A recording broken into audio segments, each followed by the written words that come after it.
अस्सलाम वालेकुम, मैं हूँ यासिर जलाल। आप देख रहे हैं आपका अपना फेसबुक पेज और यूट्यूब चैनल। अगर आप गांव के रहने वाले हैं या शहर के किसी मिडिल क्लास इलाके से ताल्लुक रखते हैं तो आपने अक्सर देखा होगा कि फेरी वाले आते हैं जिनको बच्चे घर का स्क्रैप देकर उनसे चीजें खरीद लेते हैं। ये जो तरीकाकार है इसे बार्टर सिस्टम कहते हैं। ये बार्टर सिस्टम हजारों साल पुराना है और आज भी किसी ना किसी सूरत में मौजूद है। बार्टर सिस्टम के बाद पेपर मनी आ गई, कार्ड मनी आ गई और अब ऑनलाइन मनी सिर्फ नंबर्स होते हैं आपके पास। जिस तरह बिटकॉइंस हैं और इस तरह के और बहुत से कॉइन्स हैं, वो आ चुके हैं। लेकिन ये जो बार्टर सिस्टम है ये आज भी किसी ना किसी सूरत में मौजूद है। आप पुराने जो गांव हैं वहां चले जाएं तो आप देखेंगे कि लोग आज भी गंदम के बदले कोई दूसरी जरूरत की चीज खरीद लेते हैं और इसी तरह कुछ सर्विसेज के बदले वो उनको कुछ अशिया दे दी जाती हैं। जैसे काम करने वाले होते हैं तो उन्हें काम करने के बदले गंदम मिल जाती है। आज भी गांव में कुछ ऐसे इलाके मौजूद हैं जहां पे जब गंदम की कटाई की जाती है तो काटने वालों को उजरत में पैसे नहीं दिए जाते बल्कि गंदम दी जाती है, चावल दिए जाते हैं। ये सिस्टम आज भी मौजूद है। किसी सर्विस के बदले में या किसी चीज के बदले में सर्विस प्रोवाइड कर देना या चीज प्रोवाइड कर देना, ये इसको जिसमें पैसे इन्वॉल्व ना हो, इसे बार्टर सिस्टम कहते हैं। मैं इस बारे में क्यों बात कर रहा हूं, आपने थंबनेल पे देखा होगा कि पाकिस्तान ने 3 ममालिक के साथ बार्टर सिस्टम का मुआहिदा किया है। और इस मुआहिदे के बाद जो बातें सामने आ रही हैं और एक चीजें सामने आ रही हैं, कुछ अफवाहें सामने आ रही हैं, कुछ दाएं बाएं की बातें सामने आ रही हैं। जैसा कि कुछ सवाल है कि क्या पाकिस्तान के पास डॉलर खत्म हो गए जो पाकिस्तान ने इन 3 ममालिक के साथ बार्टर सिस्टम पे मुआहिदा किया। क्या आईएमएफ को बाय बाय कहने का वक्त आ गया है? क्योंकि जब हम बार्टर सिस्टम से ट्रेड करेंगे तो हमें तो डॉलर की जरूरत ही नहीं, और जब डॉलर की जरूरत नहीं होगी तो फिर हम आईएमएफ के पास क्यों जाएंगे? तो क्या ऐसा हो चुका है? और ये भी कहा जा रहा है कि ये जो बार्टर सिस्टम का इम्पैक्ट हुआ है, मुआहिदा हुआ है 3 ममालिक के साथ, ये गेम चेंजर साबित होगा और पाकिस्तान की इकोनॉमी को खड़ा कर देगा। खैर, खड़ा तो बामुश्किल ही है कर सके, लेकिन एक पावर डोज जरूर लगाएगा। उसके बाद ये भी कहा जा रहा है कि ये आर्जी जुगाड़ है, इससे कोई बड़ा फायदा नहीं होगा। और फिर ये भी कहा जा रहा है कि तजारती खसारा इतना बढ़ चुका है, हम हमारी जो हमने बाहर की ममालिक में चीजें भेजनी होती हैं वो कम है और जो मंगवानी होती हैं वो ज्यादा है। तो फिर ये बार्टर सिस्टम कैसे काम करेगा? क्योंकि बार्टर सिस्टम में तो ऐसे होता है कि जितनी सब्सिडी या अशिया आप ले रहे होते हैं उतनी सब्सिडी या अशिया आपको देनी भी होती हैं। तो हमारे मुल्क में तो प्रोडक्शन ज़राअत की भी कम हो चुकी है, टेक्सटाइल की भी कम हो चुकी है। अभी खबर आ रही थी कि जो हमारी जो चीज़ें हैं जो हम बाहर फ़रोख्त करते हैं उसमें टेक्सटाइल टॉप पे है और टेक्सटाइल में 20% कमी हुई है उसकी एक्सपोर्ट में।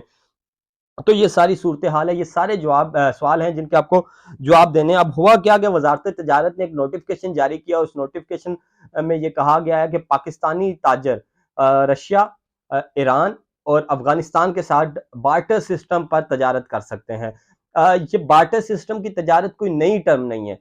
पाकिस्तान पहले भी अफगानिस्तान के साथ और आलमोस्ट ईरान के साथ बार्टर सिस्टम पर गैर एलानिया तौर पर तजारत कर रहा था, लेकिन अब इसको कानूनी हैसियत दे दी गई है।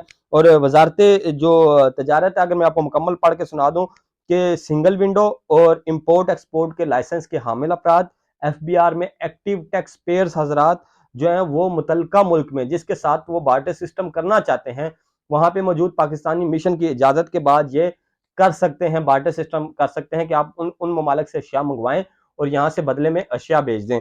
तो ये मुआहिदा हुआ है। ईरान, रूस और अफगानिस्तान ही क्यों, बड़ा अहम सवाल है इसमें। चलें, ईरान की सरहद हमारे साथ मिलती है, अफगानिस्तान की भी मिलती है, तो रशिया बीच में कहाँ से आ गया? अच्छा, ये जो तीनों ममालिक हैं इन तीनों ममालिक पे पाबंदियां आयद कर रखी हैं अमेरिका की जानब से और यूरोपीय यूनियन की जानब से।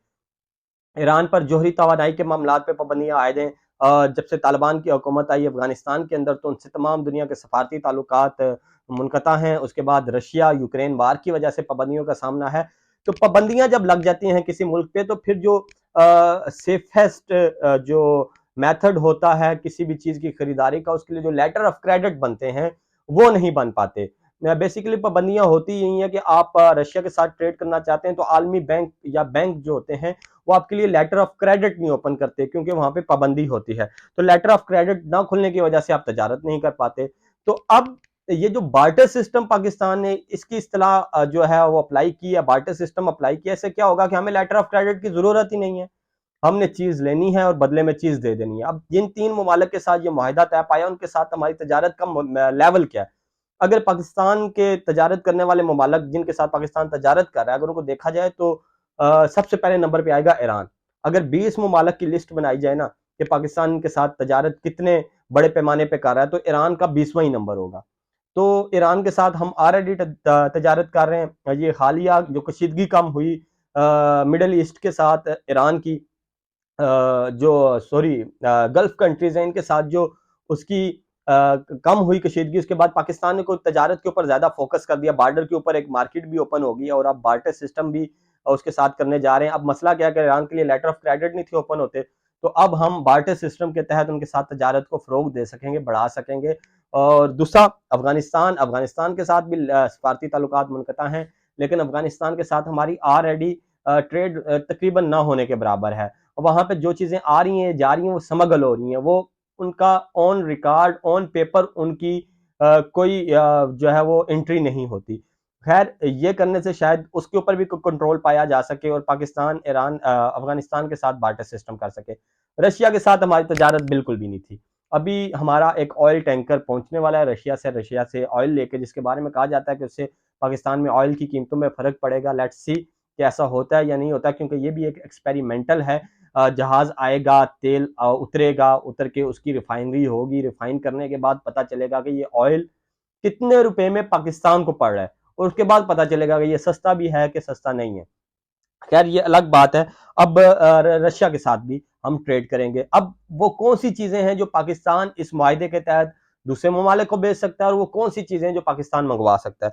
अगर भेजने वाली चीजों की बात करूं तो वो कोई ज्यादा बड़ी प्रोडक्ट्स नहीं है। दूध, क्रीम, अंडे, गोश्त, मछली, फल, चावल, नमक, ऑयल, परफ्यूम, केमिकल, प्लास्टिक, रबड़, खेलों का सामान, और उसके बाद आप सर्जिकल सामान हो गया, मोटरसाइकिल्स, होम अप्लायंसेस, पंखे, और जूते, स्टील, तांबा, लोहा, इस तरह की चीजें हैं।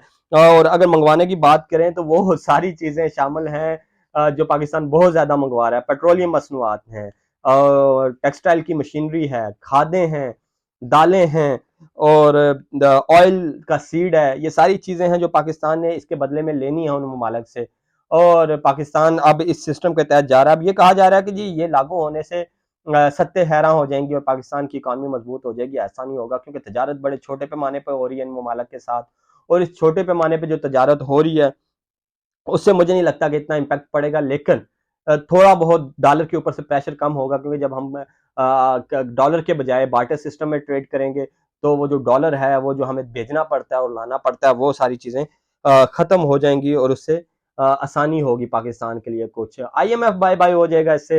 ये बड़ा आम सवाल, क्या ये मनसूबा गेम चेंजर है? गेम चेंजर तो नहीं, लेकिन थोड़ा सा फर्क डालेगा।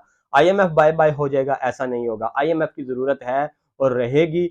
अगर कोई ये कहता है कि आईएमएफ की जरूरत नहीं रही, पाकिस्तान किसी दूसरे जराए से अपनी माशी सूरत हाल को बेहतर कर सकेगा, तो वह अहमकों की जन्नत में रहता है, और अहमकों की जन्नत में रहने वालों को दलील से नहीं समझाया जा सकता। ये थी आज की वीडियो पसंद आई, फेसबुक पर देख रहे हैं तो लाइक और फॉलो कीजिए, यूट्यूब पर देख रहे हैं तो सब्सक्राइब कीजिए। मुझे इजाजत दीजिए, अल्लाह हाफिज।